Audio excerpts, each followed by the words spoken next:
और जब एक छोटे से वोट की पर्ची की जरूरत पड़ जाए तो ये बड़े बड़े सियासतदान और वडेरों को मैंने देखा है किस तरह घरों में और डेरे पर लोगों के सामने कुरान लेकर जाते हैं। कुरान याद आ जाता है इस वक्त। तो मेरे दोस्तों, अगर वोट के लिए कुरान ले जाना और उस पर वोट हासिल करना हक बनता है तो फिर तुम्हारा नहीं बनता, फिर इन उलमा का और जमीयत उलमा का बनता है।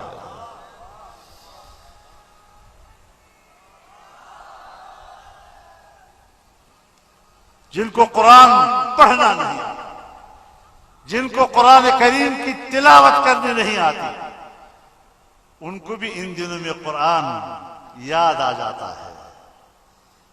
सही कुरान मजीद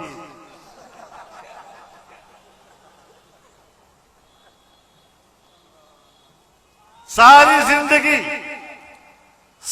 जिंदगी सर पर पगड़ी नहीं रखी, जब इलेक्शन आता है तो पब्लिक के सामने पग के साथ जाते हैं। साईं पग न वोटे हो, और कम वक्त तो तुमने आज पगड़ी पहनी और मेरी पूरी जिंदगी पगड़ी ही पगड़ी है, तो फिर हक मैं रखता हूं या तुम रखते हो?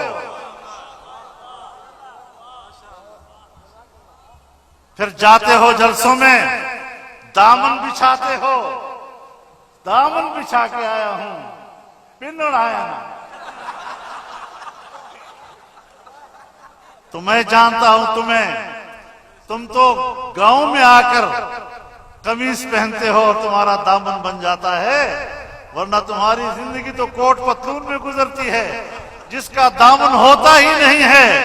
अगर पूरी जिंदगी सुबह शाम किसी का दामन है तो वो तो जमीयत के इन फकीरों का है जो हमेशा कमीज सलवार में रहते हैं। तो अगर दामन का हक है कि उसको वोट दिया जाए तो फिर मौलवी का हक है, उलमा का हक बनता है।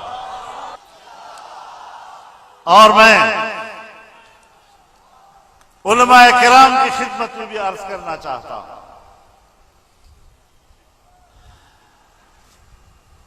इलेक्शन लड़ना है तो जाहिर है आप एक हुकूमती निजाम की तरफ जाते हैं। हुकूमती निजाम की तरफ जाने के लिए दो चीजों की जरूरत होती है, एक रूहानी और एक मादी। जब आप मैदान सियासत में उतरे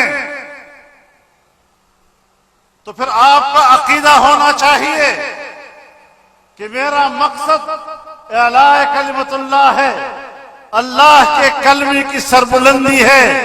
जब अंदर से ये नीयत हो तो फिर इसका मकसद ये कि आपकी जिंदगी का नस्बुल ऐन अल्लाह का दीन हुआ, ये रूहानी मकसद।